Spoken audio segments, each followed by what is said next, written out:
Hello. जय Hind friends.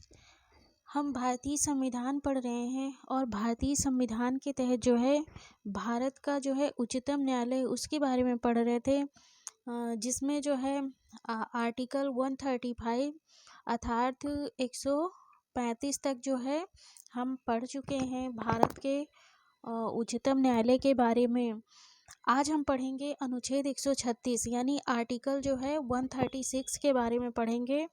अनुच्छेद 136 में जो है उच्चतम न्यायालय में अपील के लिए जो है विशेष इजाज़त के बारे में प्रावधान किया गया है। तो देखते हैं कि सबसे पहले इसकी जो है बेसिक बातें क्या हैं। अनुच्छेद 136 के तहत जो है उच्चतम न्यायालय में अपील नहीं की जाती है, बल्कि जो है अपील करने के लिए जो है उच्चतम न्यायालय से इजाज़त मांगी जाती है या अनुमति मांगी जाती है कि उच्चतम न्यायालय जो है किसी मामले में जो है उच्चतम न्यायालय में अपील करने के लिए जो है इजाज़त दे दे। तो पहली बात यह जो है पॉइंट करना है कि अनुच्छेद 136 के तहत जो है उच्चतम न्यायालय में जो है अपील जो है नहीं की जाती है, बल्कि अपील करने के लिए उच्चतम न्यायालय में जो है विशेष इजाज़त उच्चतम न्यायालय से मांगी जाती है। तो यहाँ पे देखते हैं कि उच्चतम न्यायालय से जो अपील मांगी जाती है वह उच्चतम न्यायालय जो है क्या जो है इजाज़त देने के लिए जो है उच्चतम न्यायालय बाध्य है या उच्चतम न्यायालय का जो है विवेकाधिकार है यानी डिस्क्रिशनरी पावर है, वह जो है दे सकता है कि नहीं। तो जो है अपील के लिए जो है इजाज़त देने के लिए जो है उच्चतम न्यायालय का जो है विवेकाधिकार है। उच्चतम न्यायालय जो है इजाज़त जो है अपील के लिए दे भी सकता है और इजाज़त जो है अपील करने के लिए इजाज़त देने से मना भी कर सकता है। तो देखते हैं इसमें जो है अनुच्छेद 136 के तहत जो है क्या बेयर एक्ट में क्या प्रावधान किया गया है, इसको जो है वर्ड बाय वर्ड समझते हैं। तो इसमें दिया गया है कि अपील के लिए उच्चतम न्यायालय की विशेष इजाज़त, यानी कि अपील करने के लिए उच्चतम न्यायालय से जो है विशेष इजाज़त मांगी जाती है। यह जो है अपील के बारे में अनुच्छेद 136 जो है अपील के बारे में यानी उच्चतम न्यायालय में अपील के बारे में एक मतलब कि अवशेषी प्रावधान है। अवशेषी यानी रेसिडुअरी पावर है जो है उच्चतम न्यायालय की जो है इसमें जो है उच्चतम न्यायालय में अपील करने की। तो यह एक अवशेषी प्रावधान किया गया है। इसको जो है सप्लीमेंट्री उच्चतम न्यायालय की आनुषंगिक शक्ति या पूरक शक्ति भी कहते हैं अपील के बारे में।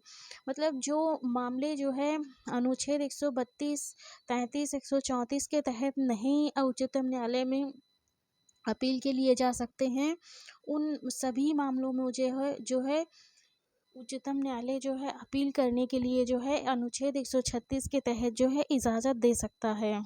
तो आगे देखते हैं इसके प्रावधान जो है इस अध्याय में किसी बात के होते हुए भी, मतलब इस अध्याय में और कोई प्रावधान अगर किया गया है तो जो है उसके होते हुए भी उच्चतम न्यायालय अपने विवेकानुसार भारत के राज्य क्षेत्र में किसी न्यायालय या अधिकरण द्वारा किसी वाद या मामले में पारित किए गए या दिए गए किसी निर्णय, डिक्री, अवधारण, दंडादेश, आदेश की अपील के लिए विशेष इजाज़त दे सकेगा।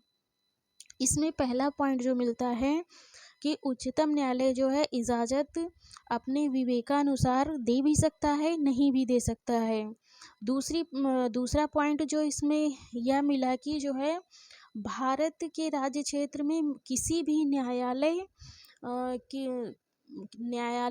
के अगेंस्ट में जो है अपील करने की अनुमति दे सकता है। यानी किसी न्यायालय में जो है हाई कोर्ट, अधीनस्थ न्यायालय यानी जो डिस्ट्रिक्ट कोर्ट है वो भी आ जाएंगे,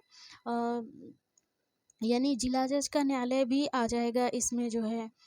और दूसरा जो है अधिकरण, यानी कोई भी ऐसा ट्रिब्यूनल जो संविधान के तहत जो है स्थापित किया गया है या किसी और कानून के तहत स्थापित किया गया है, अगर उस अधिकरण के अगेंस्ट में भी जो है अपील सुनने के लिए जो है उच्चतम न्यायालय जो है इजाज़त दे सकता है। और दूसरा जो है, इसमें सभी प्रकार के न्यायालय आ जाएंगे। जो अनुच्छेद 132 और अनुच्छेद 133 और अनुच्छेद 134 के तहत जो अपील की जाती थी, वो केवल हाई कोर्ट के जो है जजमेंट यानी निर्णय के अगेंस्ट में की जा सकती थी।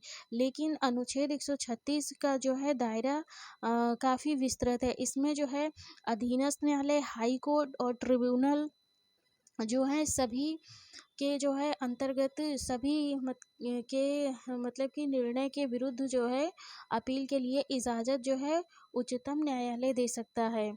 इसमें जो है अंतरिम आदेश यानी अंतरिम ऑर्डर जो होता है, उसके अगेंस्ट भी जो है अपील सुनने की इजाज़त जो है सुप्रीम कोर्ट जो है दे सकता है।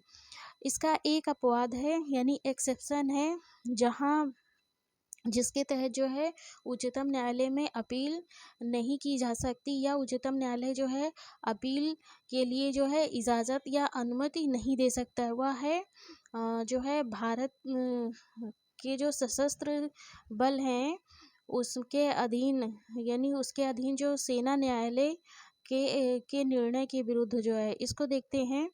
इसमें कहा गया है क्लॉज 2 में कि खंड 1 की कोई बात सशस्त्र बलों से संबंधित किसी विधि द्वारा या उसके अधीन गठित किसी न्यायालय या अधिकरण द्वारा पारित किए गए या दिए गए किसी निर्णय, अवधारण, दंडादेश या आदेश को लागू नहीं होंगी।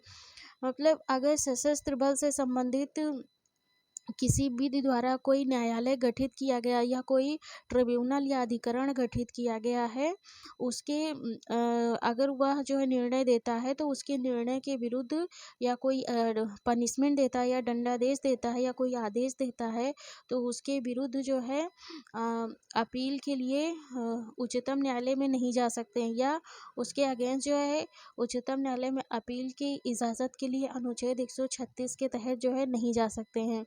तो यहाँ सेना न्यायालय का जो है जो निर्णय आदेश जो है वो अपवाद है अनुच्छेद 136 में, जिसके तहत जो है अनुच्छेद 136 के तहत जो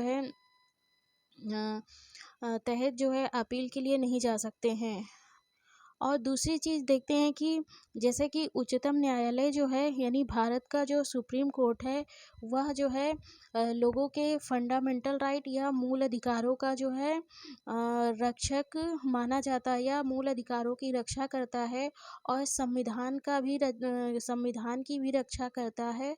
तो इसके तहत जो उच्चतम न्यायालय है, वह साम्य का भी न्यायालय जो है माना जाता है, यानी इक्विटी का भी कोर्ट जो है उच्चतम न्यायालय माना जाता है। तो भारत का जो उच्चतम न्यायालय है, वह किसी व्यक्ति के साथ जो है अन्याय ना होने पाए, इसके लिए जो है उच्चतम न्यायालय जो है अपनी जो है इनहेरेंट शक्तियों का प्रयोग करता है, जो उच्चतम न्यायालय में जो है समाहित है। वह साम्य के आधार पर जो है किसी भी मामले को सुनने के लिए जो है या अपने उच्चतम न्यायालय में जो है अपील के लिए जो है इजाज़त दे सकता है। तो ये अपील के बारे में अनुच्छेद 136 जो है एक रिजुडियरी प्रावधान करता है, और इसके अंतर्गत वे सभी मामले आएंगे जो मामले अनुच्छेद 132, 133 और 134 के अधीन नहीं आते हैं। तो उन सारी मामलों में जो है उच्चतम न्यायालय जो है विशेष इजाज़त दे सकता है, नहीं भी दे सकता, क्योंकि यह उच्चतम न्यायालय का जो है विवेकाधिकार है। और इसमें जो है अधिकरण जो है काफ़ी, इसका भी दायरा काफ़ी विस्तृत है, क्योंकि इसके अंतर्गत जो है निर्वाचन आयोग भी आ जाएगा, और औद्योगिक अधिकरण वगैरह जो गठित किए जाते हैं वो भी आ जाएंगे। उनके निर्णयों के विरुद्ध भी अनुच्छेद 136 के तहत जो है जा सकते हैं। और विधानसभा के अध्यक्ष अगर कोई जो है निर्णय देते हैं, उसके अगेंस्ट भी जो है अनुच्छेद 136 के तहत जो है उच्चतम न्यायालय में अपील कर सकते हैं। तो उच्चतम न्यायालय में जो अपील करने के लिए जो है यह एक अवशेषी प्रावधान जो है भारतीय संविधान में किया गया है। अगली वीडियो में हम देखेंगे अनुच्छेद 137 जो है वो भी बहुत इम्पोर्टेंट जो है अनुच्छेद 137 भी, उसको हम नेक्स्ट वीडियो में पढ़ेंगे। जो अनुच्छेद 136 के तहत जो ये अपील के लिए इजाज़त मांगी जाती है, इसको जो है स्पेशल लीव पिटीशन भी कहा जाता है और शॉर्ट में जो है एसएलपी कहा जाता है। एसएलपी यानी स्पेशल लीव पिटीशन, तो इसको भी याद रखना, अगर कोई कहीं सुनने में आए तो इसको जो है कंफ्यूज नहीं होना, क्योंकि इसको भी स्पेशल लीव पिटीशन के नाम से जाना जाता है। अनुच्छेद 136 के तहत जो है याचिका की जाती है। दूसरा, इसके तहत जो है उच्चतम न्यायालय में अपील नहीं की जाती है, बल्कि अपील करने के लिए उच्चतम न्यायालय से जो है इजाज़त मांगी जाती है।